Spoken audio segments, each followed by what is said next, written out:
Israel, it's good to see you, my friend. How are you? I'm very well. It's good to see you, my man. Another Fight Week interview.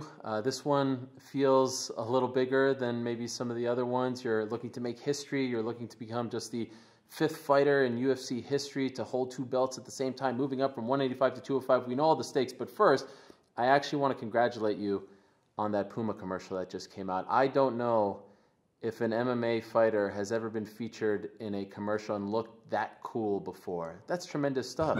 Well done. Oh, thank you, thank you. I'd say it was the whole production team in that direction. They pointed me and they tell me what to do and I get it done in exquisite fashion. Are you over pinching yourself? Like, are you over saying to yourself, like, man, I can't believe, like a Puma commercial? That's a really big deal. That's mainstream breakthrough stuff. Are you still finding yourself saying to yourself, wow, I can't believe this is my life, this is happening, or is it all just kind of normal now for you?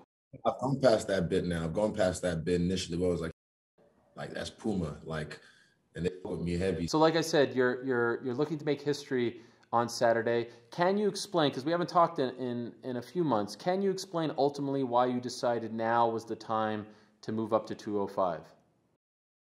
I'll be honest, frank with you. I didn't decide it. It was after my last fight, literally on the way to the hotel room or on the way to the restaurant afterwards, that my coach, well, everyone already decided behind my back.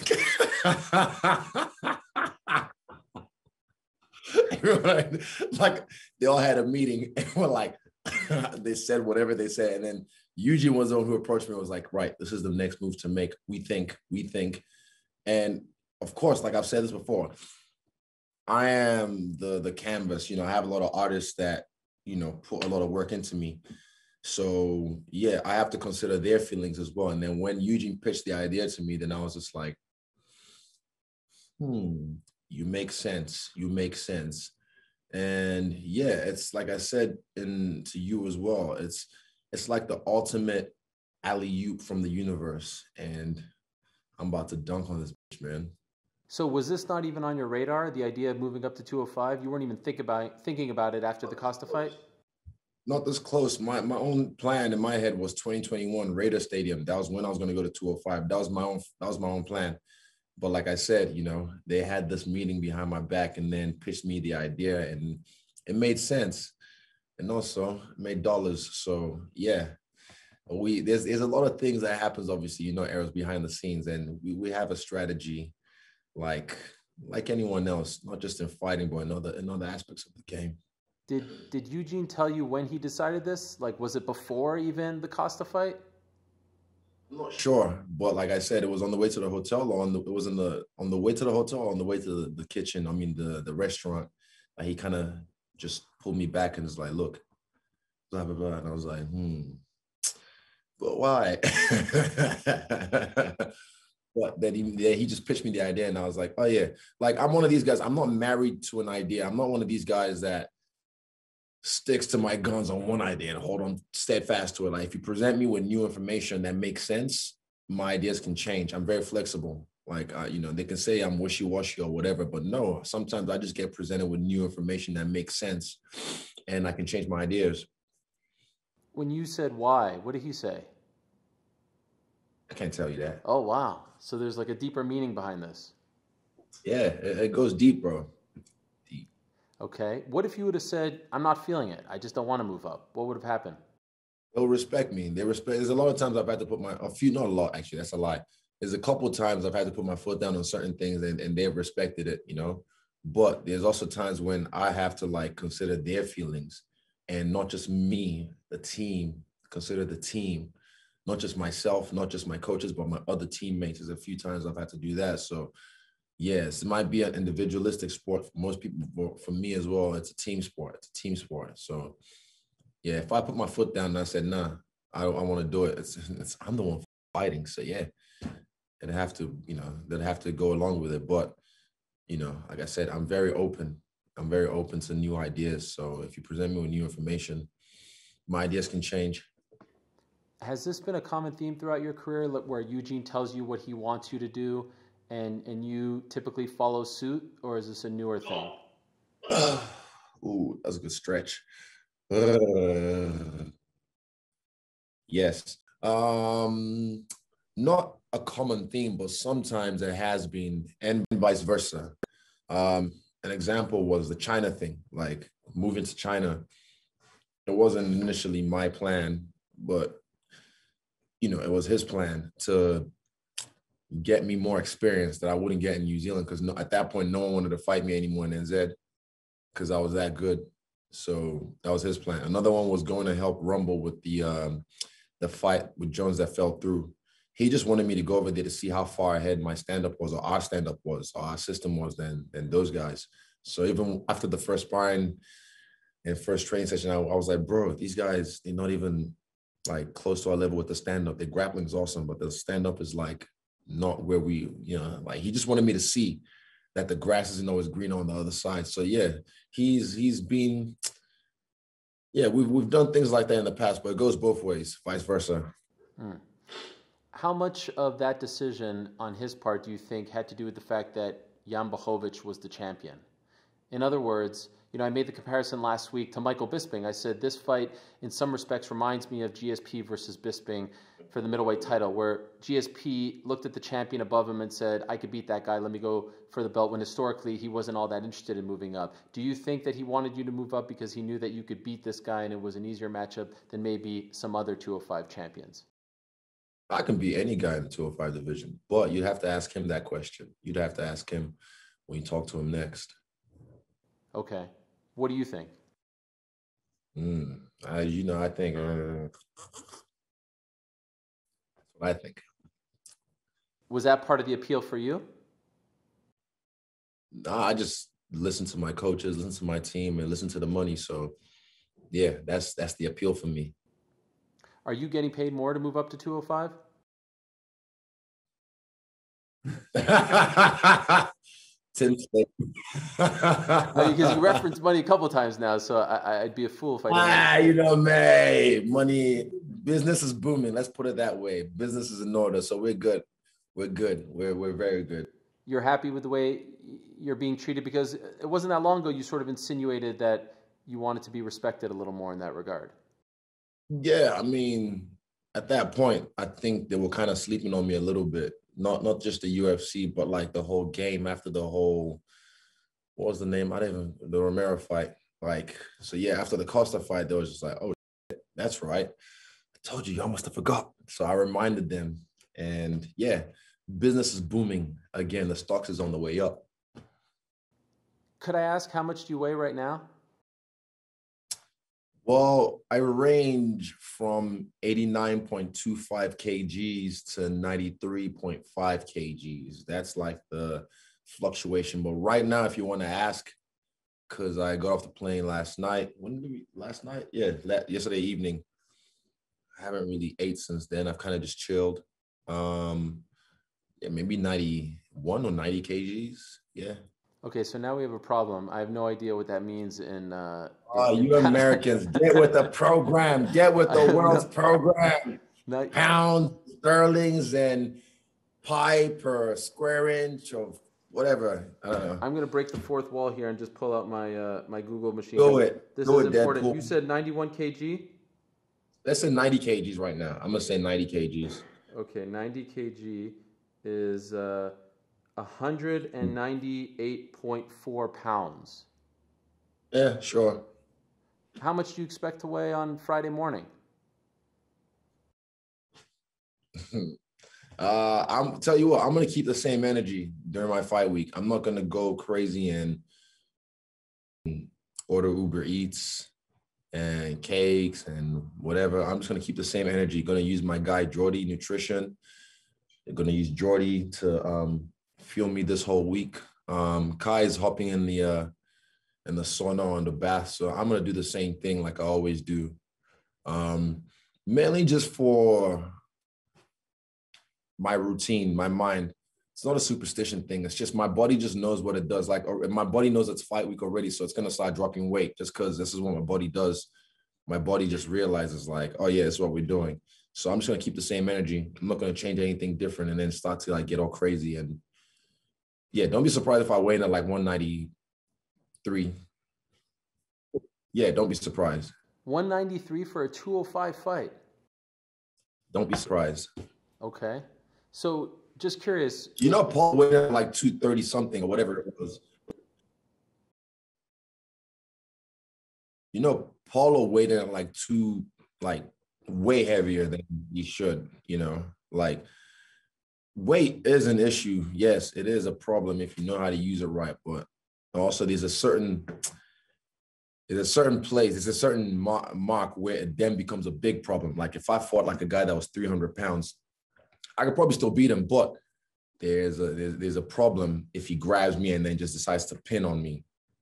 I can't bench press 300 kgs. So that'll be a problem for me. So yeah, I'll be right. If you were defending your 185 title on Saturday, and here we are like 4 or 5 days before the weigh-ins, would you be weighing around this weight? Like, would you be around 90 kg, 198 or so, or a little bit less? Put it this way, I can still make 185 if I have to. Wow, that is incredible. So you've done nothing, that you haven't added more muscle, you haven't changed any training, nothing?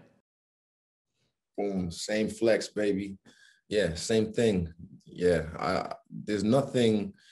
It's just silly to me when people decide to go add more muscles to their frame that they're not used to. Over the years, they've been working this game. So yeah, I don't know. For me, I just do this thing different. Like, I want to bring it back to the rawness of martial arts technique. So don't worry about weight. Don't worry about all that. Yes, there's a certain factor. Like I said, at a certain point, there's a point where it becomes a favor and a favor for the other guy, but not this time. I don't think he's gonna put on enough weight to be an issue for me. And if he tries to, he's gonna fuck himself over. Are you in some respects trying to prove a point here that, hey, I could weigh in at 193 and still beat the light heavyweight champion? Is that part of the appeal? Am I? That's a good question. Maybe it's a low-key flex. Yes, maybe it's a low-key flex.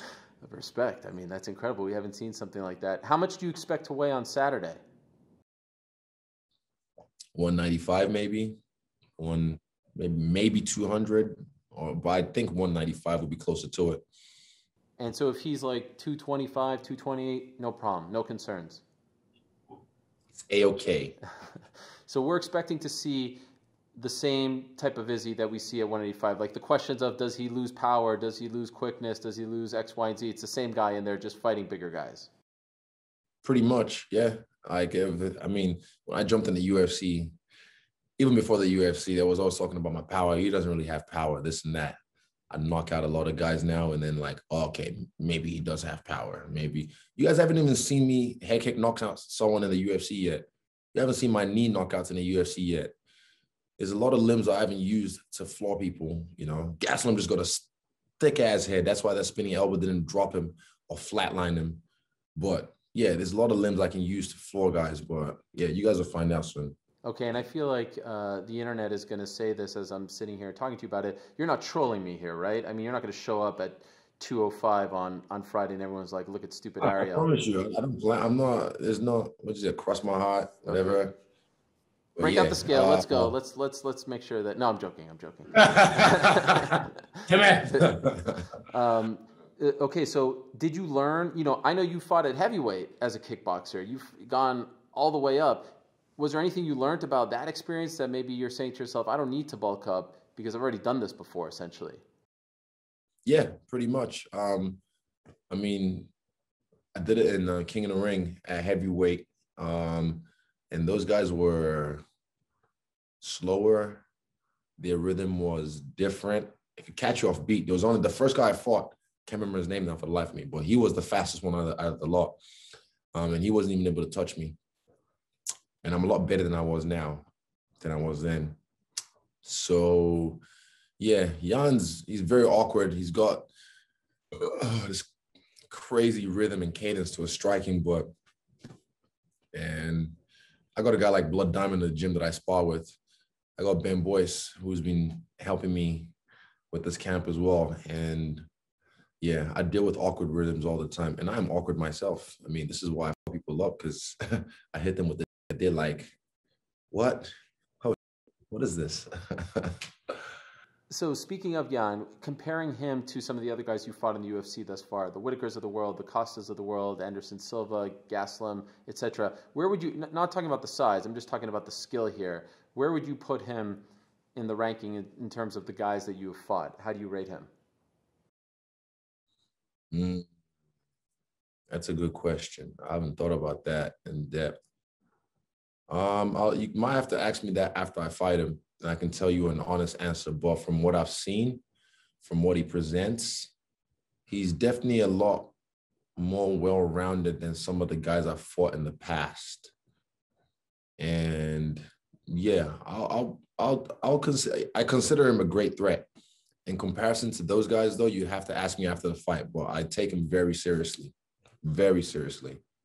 The idea of being just the fifth fighter in UFC history to hold 2 titles, the only one to go from 85 to 205, all that stuff, does that mean something to you? Like, are you doing this for history as well?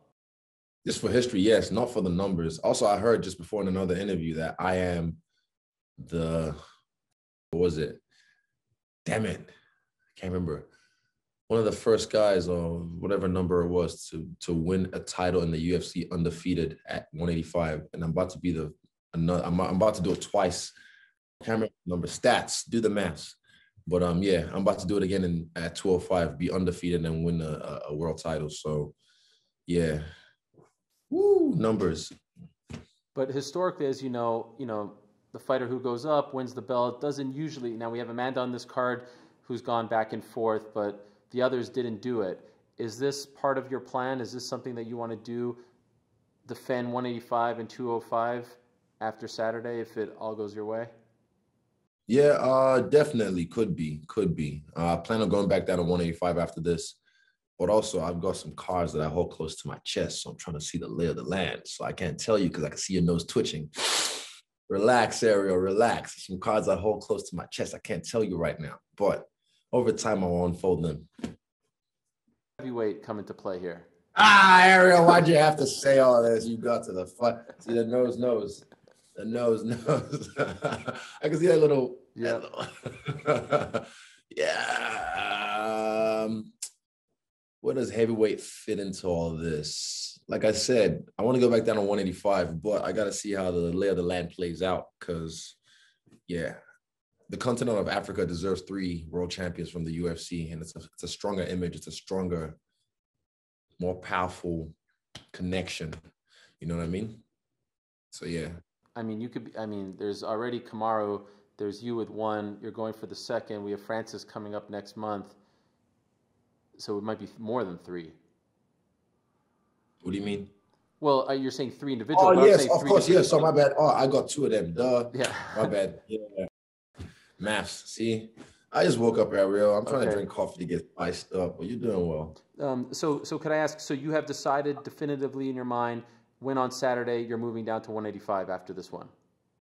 Yeah, man. I want to be an active champion. I don't want to hold the division up. I want to be one of these guys that's actually, making moves in both weight classes. But again, like I said, the lay of the land is currently open. So I'm just gonna wait and see how things transpire, if you will. Who intrigues you most there right now? Obviously, we have Vittoria and Till fighting April 10th. We have Whitaker and Costa fighting April 17th. You beat 3 of those 4 guys already. Jack's coming off a loss. Kelvin, you beat. Who intrigues you there? To be honest, none of them except Till. And I just keep saying, I hope he keeps winning just so we can have that fight because you know the vibes.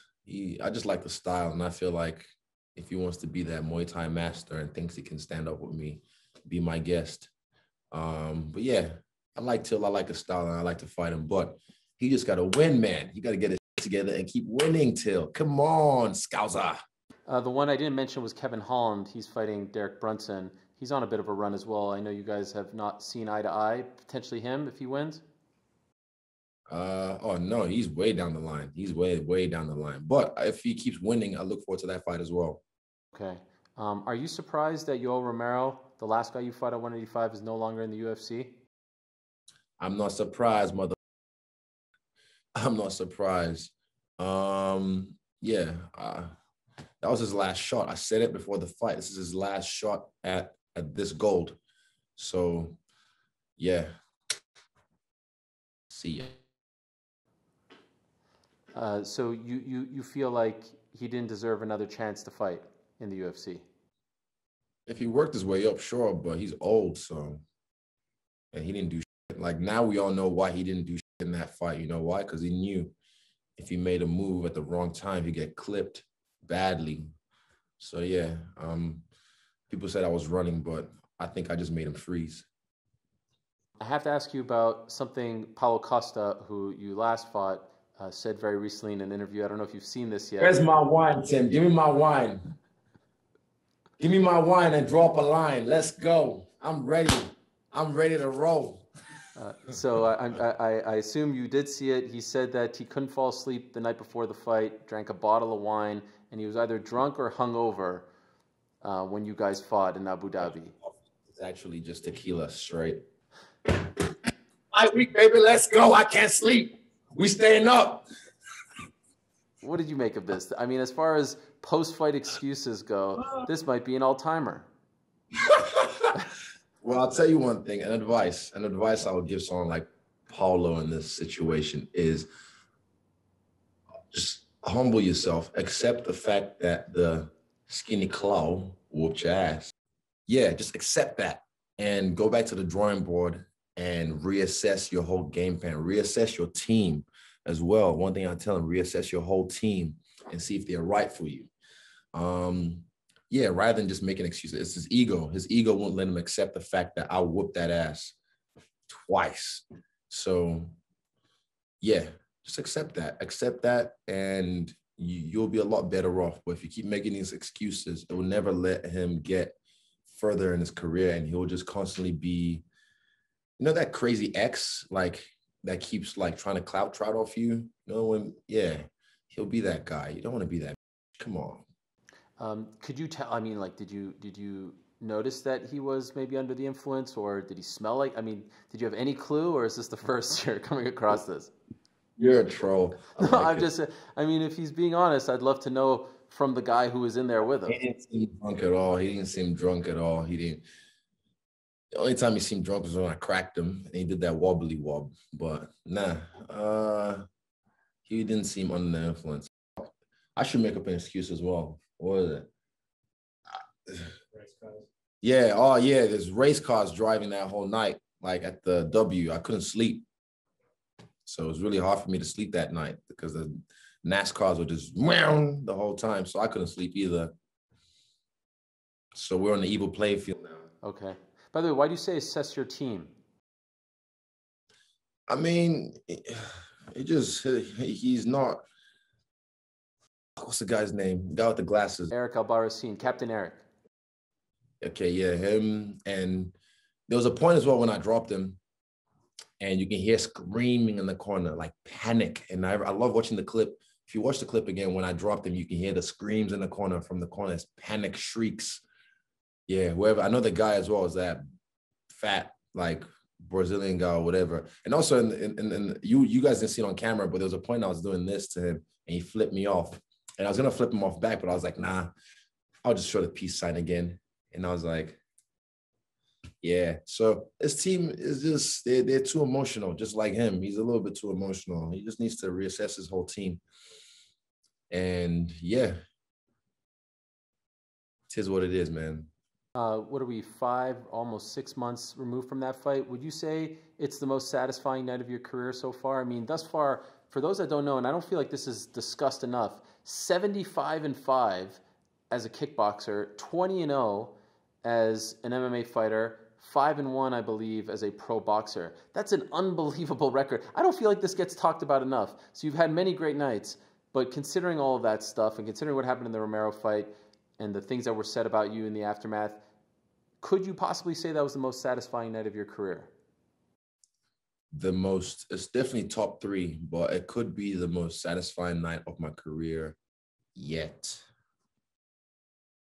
So wait till Saturday. Something magical might happen as well. Curious, and maybe you're just saying top 3. Are there other 2 that come to mind right now? Whitaker was a good one, definitely. Oh, Whitaker was a good one.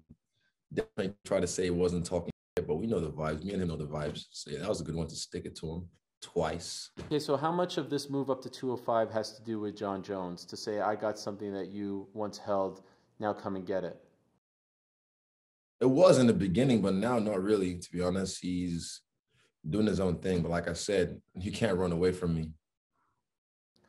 Are you still believing July 2021 Raider Stadium? Is that still a goal? Man, with this whole corona, like, and America's not really doing so well, like New Zealand with the whole COVID business.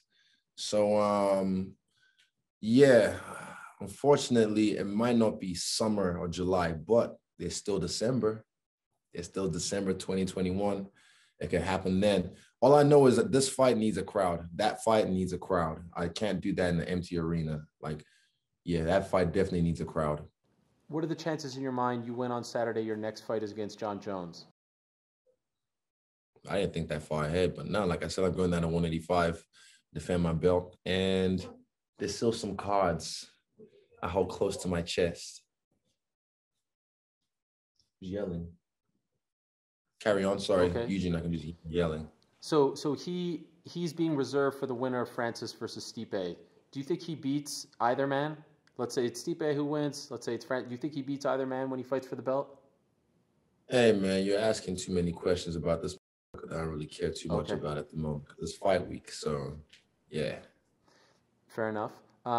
Could I ask you, you mentioned COVID in New Zealand.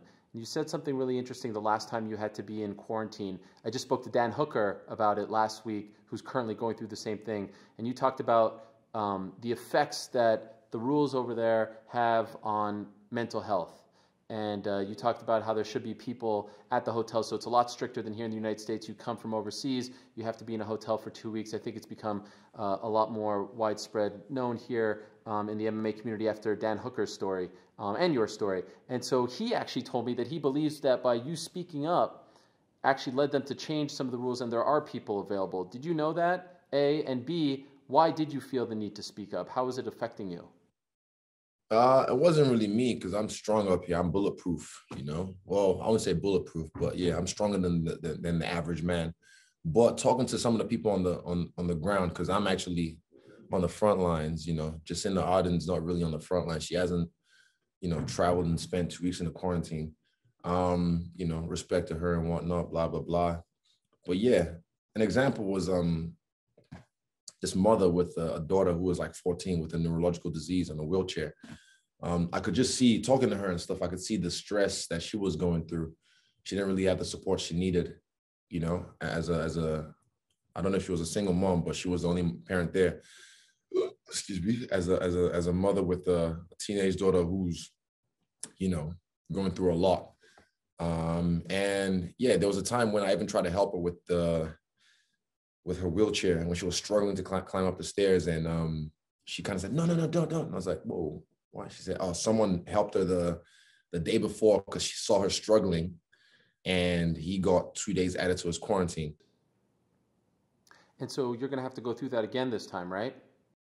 Yeah, but I mean, it's a small price to pay because in this climate, I get to travel the world, make a couple bags, a few bags, if you will, and then spend 2 weeks in quarantine. I like my alone time. Don't get me wrong. I like my alone time, but 2 weeks in quarantine, it's nothing like I have my brothers that I had me last time were able to just roll, which was cool.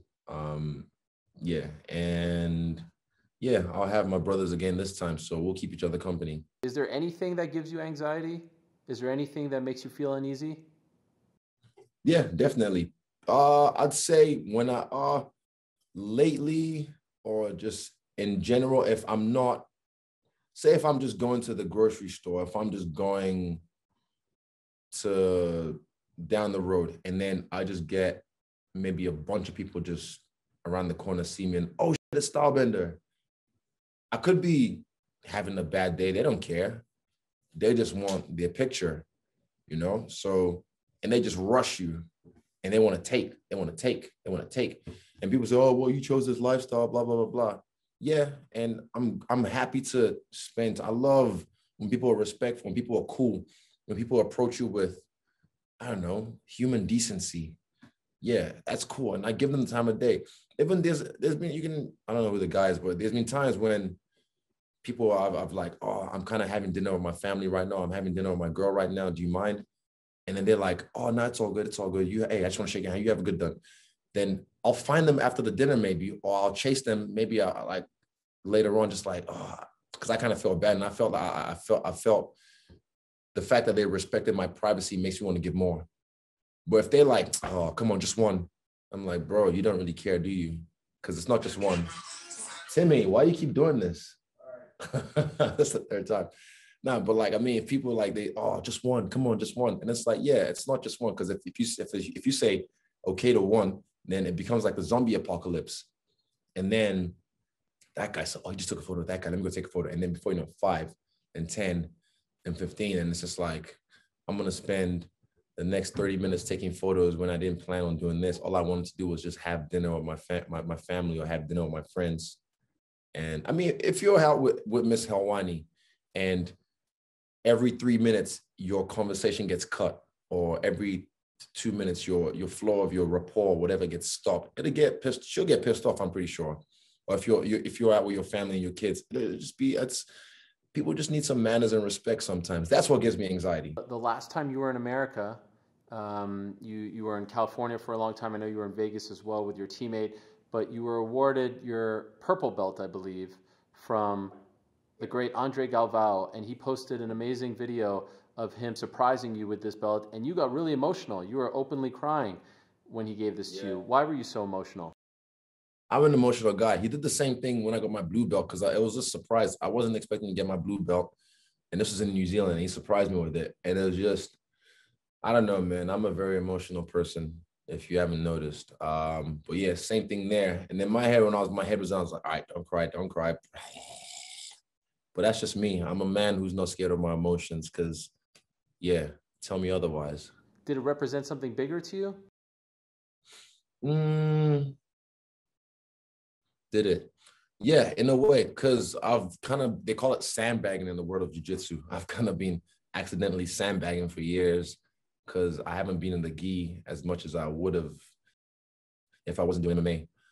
So yeah, it was just cool to get that from him, and to be able to, I guess, be trusted to hold that kind of level of jiu-jitsu. Because I got better in the weeks I was there. I was there for 4 weeks, I think, 4 or 5 weeks, something like that. But I leveled up. The Rotolo brothers, Trab, all of them. They told me man, you're getting really good. Josh, they were they could tell that my jiu-jitsu went like that. You have to when you're in a room of killers like that, And I'll just ask you a couple other questions and I'll let you go. I appreciate the time. But what a trip that was for you, Izzy, because not only did you get the belt, you're hanging out with Snoop Dogg, you're doing the Jake Paul fight, you're surfing with Kelly Slater. Going back to my first question, these are the type of moments that I would imagine at some point you're like, holy smokes, this is my life. This is incredible stuff. And I thought you kind of giving Jake Paul the rub was interesting, because a lot of people aren't fans of his, but it seems as though you appreciate as a prize fighter what he is doing. Would that be accurate? I'll tell you what, I didn't really know his history, but I had to do the research before the fight, because I was commentating, and then I realized, it came off Disney Channel, he and his brother, and then Vine, I think, and just then I think I met. So I met him. What was this, in the lobby of the hotel? In the lobby of the hotel after the fight. There's a video on YouTube, and this is me just smoking with Snoop Dogg at the Staples Center. And I meet him in the hotel, and I'm just because I get handle all these cameras and whatnot. And then later on, I pull up to his house for a party, and then talking to him, you kind of realize, oh, you're a fan, because he's quoting a lot of my interviews and stuff like that. And I was like, oh, you're a real fan. And he's a cool kid. Without all the cameras and stuff, he was cool. He was chill. And I know what he's trying to do, getting likes and, the he posts about Dana and the UFC and rah. But yeah, getting the rub off me, yeah, I guess so. But nah, he's a fan. So he got a new fan in me too as well. I saw an amazing video that you that was about you giving your mom a new car. Yeah. And what an amazing thing that must be for a young man to gift his mother something like that. To see how happy she was, and your dad as well. It's great stuff. And she's driving. He's a little reluctant to get in the car. What does that do for you inside? Well, I gave my dad a brand new Beamer back in 2019, but that was just between me and him. And my mom was always like, when am I own car gonna come? I'm like, chill. And I just happened to mention it in the interview. I think before the Romero fight, I mentioned it in the interview. And since then, I'd always just hear about it every other week. And I'm like, bro, just relax. Because I'm trying to surprise her, but she won't let me surprise her because she keeps asking questions. So eventually I found a way to surprise her with it. And yeah, it just happened that the UFC Countdown crew was filming that day and just happened to capture that. So that was cool. That was just spur of the moment. And yeah, it was beautifully captured. And it's, like I said, it's a sign of success when you're able to do things like that for your parents. Like I plan on retiring my dad this year. My mom, I might do the same, if not maybe next year, because she still likes to work. But yeah, I mean, like I said, business is booming. So let's wrap this up. Saturday, do you envision a path to victory? Do you have a sort of plan in your mind on how this goes? There's two paths to victories. One I'll keep close to my chest because I want to surprise people. But the other one, it might look a lot like the Whitaker fight. A guy blitzing at me and getting caught violently. So maybe around second round as well? Yeah, it's very tough. I think so. Possibly around second round. But the first one I'm holding close to my chest, if he makes that mistake, it'll be the first round. But I want to keep that to my chest. And I promise you, I'll post a receipt. I'll post a screenshot to prove that this is the path of victory that I envisioned as well. Wow. So you have There's many ways this could happen. There's many ways this could happen. Look, I could even lose, God forbid. But I'm just saying in different timelines. But there's certain timelines I really visualize and I hone on. And I see this happening two ways. The first one I keep close to my chest, but the second one, long force trauma, man. Badly, violent car crash because he's over eager. In regards to the first one, does it involve a submission? Why you gotta be like this, nosy? How dare you? What's that? Well, we'll see. Wait, you cut out on me. What'd you say? Does it involve a submission?